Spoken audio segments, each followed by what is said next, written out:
ketika berdakwah, ajarkan, dakwahkan yang prioritas.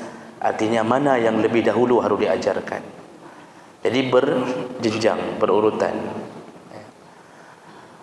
Allah Subhanahu wa taala ketika mengajarkan Nabi sallallahu alaihi wasallam dalam surat Al-Anbiya ayat 25, Allah katakan, "Wa ma arsalna min qablika min rasulin illa nuhi ilaihi annahu la ilaha illallah fa'budun." Jadi Allah katakan, kami telah mengirimkan nabi-nabi sebelummu wahai Muhammad, dan semua mereka pasti kami wahyukan untuk mengajarkan kalimah tauhid la ilaha illallah, lalu sembahlah, beribadahlah. Jadi ketika Nabi diutus, Nabi mengajarkan pertama sekali prioritas apa yang paling utama yang harus diajarkan. Dan tidak ada khilaf bahawa akidah nomor satu untuk diajarkan. Ibadah berbarengan dengan akidah, tapi berikutnya akidah nomor satu.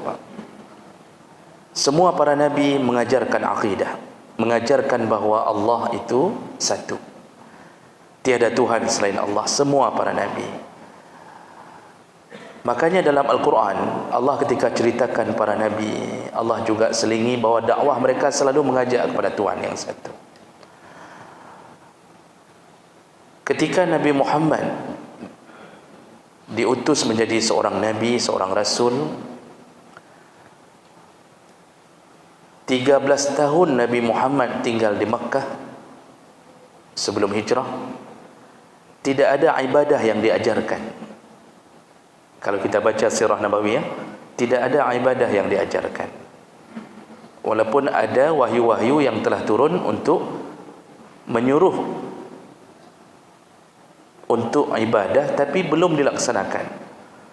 Nabi Isra' Mi'raj dapat salat itu ketika masih berada di Mekah sebelum hijrah, tapi tidak diperintahkan untuk melaksanakannya. Belum keluar ayat aqimus salat. Ada yang mengatakan itu amalan pribadi Nabi. Ketika hijrah tahun kedua Hijriah barulah turun aqimus salat, dirikan. Sekarang dirikanlah salat. Jumaat pertama sekali dilakukan oleh Nabi, yang Nabi pimpin juga di Madinah. Tapi turun wahyu ketika Nabi di Makkah untuk melaksanakan Jumaat. Turunnya wahyu, wa iza nudiya lis-shalah min yaumil jum'ah fas'au ila zikrillah. Nabi tidak bisa lakukan di Makkah. Keadaan karena masih minoritas, sedikit sekali Islam. Takut kalau dirikan Jumaat dihabisi oleh orang-orang kafir. Maka Nabi tidak bisa. Lalu Nabi mengirim surat, mengirim kurir ke Madinah kepada kaum Ansar untuk mendirikan Jumaat di Madinah tanpa Nabi. Maka didirikanlah, dikumpulkan oleh orang Ansar, yaitu Sa'ad bin Zararah, mengumpulkan orang-orang untuk mendirikan Jumaat tanpa Nabi. Jadi Nabi 13 tahun di Makkah total, apa yang beliau ajarkan? Akidah. Bayangkan merubah prinsip orang untuk beralih dari menyembah berhala menuju ke menyembah Allah. 13 tahun Nabi totalitas mengajak mereka, mulai dari dakwah diam-diam di rumahnya Zaid bin Arqam,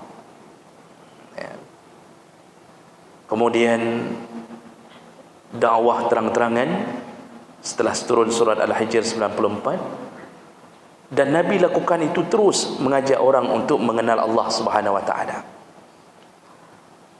Kenapa harus begitu?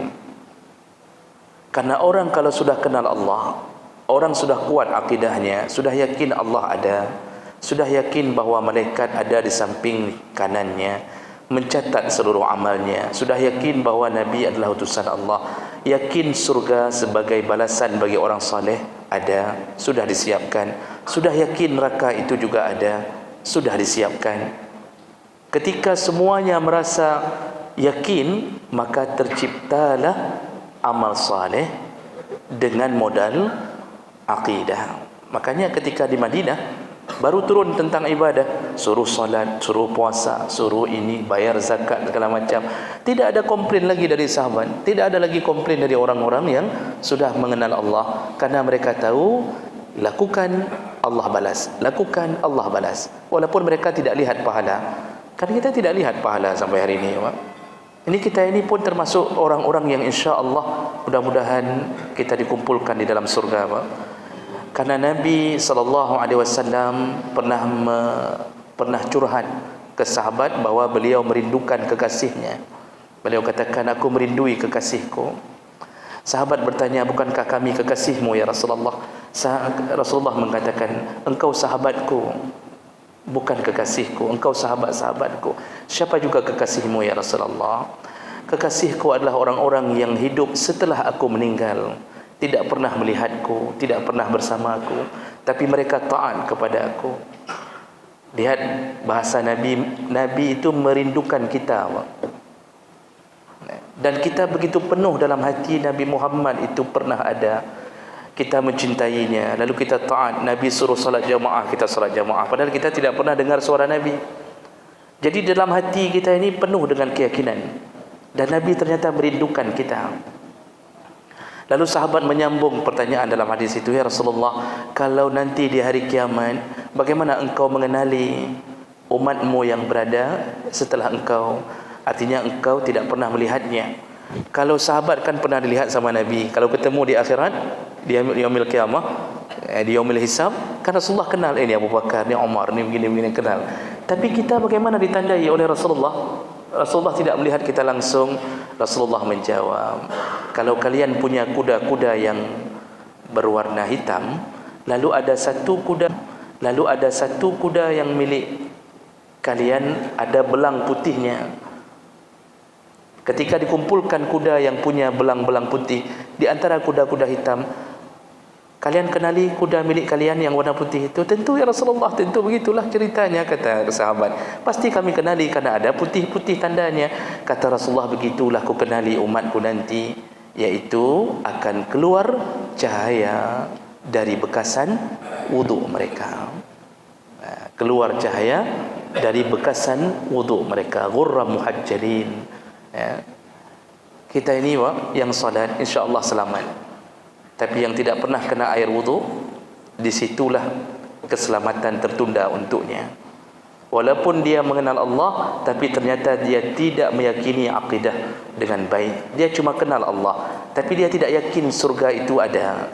Buktinya dia tidak berusaha mengejar surga, dan dia tidak yakin neraka itu ada. Buktinya dia tidak lari dari neraka. Maka hanya semayang dong-dong. Maka orang-orang tidak salat itu posisinya berbahaya. Jadi itu dulu yang perlu diajarkan ke anak kita. Kalau dakwah, ajarkan itu dulu. Nak, jangan maksiat. Allah itu lihat kita. Kalau mama pergi, bapa pergi, tetap kamu harus salat. Allah melihat. Terus ajarkan. Seperti Luqman Al-Hakim mengajarkan anaknya. Wa idh qala Luqmanu li ibnihi ya bunayya la tusyrik billah. Janganlah engkau syarikatkan Allah. Inna syirka la dzulmun adzim. Terus dikenang oleh Allah. Bahasa-bahasa Luqman dikutip bahasanya, dicantumkan dalam Al-Quran menjadi amalan bagi yang lain, bahwa ini di antara kebaikan Luqman Al-Hakim sehingga masyhur di dalam kalangan penduduk langit. Nasihat-nasihat akidahnya. Setelah akidah bagus, yakin dia. Jadi dia sudah mulai ini, enggak berani. Ada malaikat catat, nak ingat neraka, ingat surga. Nah, ketika akidah sudah bagus, melangkah kepada ibadah. Makanya ibadah itu pertama sekali diajarkan umur 7 tahun. Sebelum itu bicara terus tentang Allah, Makanya pertanyaan anak kan aneh-aneh, Pak. Pertanyaan anak tentang Allah itu aneh-aneh. Jawablah dengan ilmu. Lalu mulai ajarkan ibadah. Begitu sudah kuat akidah, ibadah dia terjalani dengan sendirinya.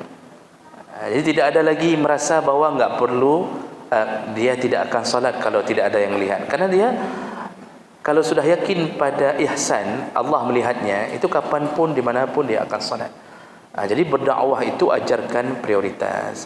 Namun kalau kita berdakwah seperti begini, ini karena kita sudah yakin akidah kita insya-Allah, walaupun mungkin ada pengetahuan-pengetahuan yang sedikit kurang, tapi kan kita sudah datang beribadah, datang ke masjid, menunjukkan kita ada ilmu akidah telah menempel pada diri kita. Makanya kan kalau di masjid-masjid itu diajarkan malam ini akidah, malam ini fiqih, malam ini adab, malam ini Al-Quran. Itu sudah bagus, ya, sudah bagus. Jadi itulah aulawiyat yang perlu kita liutammima makariman akhlak. Nabi memakai kalimat innama. Innama itu dalam bahasa Arab itu punya faedah lil hasr, untuk membatasi. Maksudnya kalau sudah pakai innama, itu apa kalimat berikutnya itulah tugasnya saja, tidak masuk tugas yang lain, ya. Ketika Nabi mengatakan sesungguhnya hanya saja aku diutus untuk memperbaiki akhlak, berarti tugas Nabi utama itu. Namun akhlak tidak akan dapat kecuali orang mengetahui akidah dengan baik, ya. Orang sudah bagus akidahnya, dia salat, keluarlah kalimat innas salata tanha 'anil fahsya wal munkar. Kalau salat sudah bagus, maka membentuk orang tidak akan lagi melakukan keji dan munkar. Jadi intinya apa? Akhlak. Maka kalau belum sampai ke target akhlak, itu orang berarti belum beres semua. Kalau hanya sekedar ini kita rata-rata dari kecil kan kita sudah baca kitab jawab, kitab 8, fardu ain. Ada yang naik sedikit lagi, kita sudah baca kitab fiqih misal matan takrib sampai ke bajuri, nanti dalam kitab aqidah ada lagi kitab yang lain. Kita sudah pintar itu. Tapi ternyata akhlak kita enggak sesuai dengan apa yang kita baca. Berarti belum beres. Jadi baik tak kira bahawa nyan kabere hanya ngon bisa membaca. Tidak. Saya pernah dapatkan waktu sedang berada di L300. Ada seorang perempuan di samping, Pak, pakai celana bukan jin tapi celana kenro, pakai berjilbab, masih remaja. Kebetulan dia telepon kawannya. Jadi dia telepon kawannya, dia bicara tentang isi kitab. Dia bicara tentang isi kitab. Dia katakan kan dalam kitab kan mana kan gekun mana. Dia bicara masalah isi kitab fiqh. Tapi tampilan dia tidak menampakkan bahawa dia seperti orang yang pernah mengetahui agama. Ya, dengan celana, baju lumayan ketat. Ini menunjukkan apa? Kita sudah ada yang error dalam target akhir. Target kita ini, belajar itu, bukan pintar membaca huruf-hurufnya. Target belajar Al-Quran bukan hanya menghafal huruf-hurufnya. Target akhirnya mengetahui makna lalu mengamalkan. Lalu kita berubah jadi baik ketika sudah mengamalkan. Nyan baru truk bak penutuh. Kalau kata orang, nyan truk bak penutuh, lihat amalnya setelah dia tahu. Jadi jemaah maka Allah Subhanahu Wa Taala juga janganlah beramal tanpa ilmu, karena itu bagaikan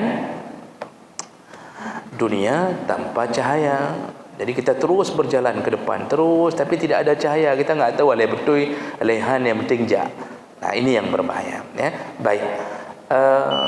Pas habis ya. Baik, kalau begitu insyaallah kita sambung di pertemuan yang akan datang. Subhanakallahumma bihamdik, asyhadu an la ilaha illa anta, astaghfiruka wa atubu ilaik. Wassalamualaikum warahmatullahi wabarakatuh.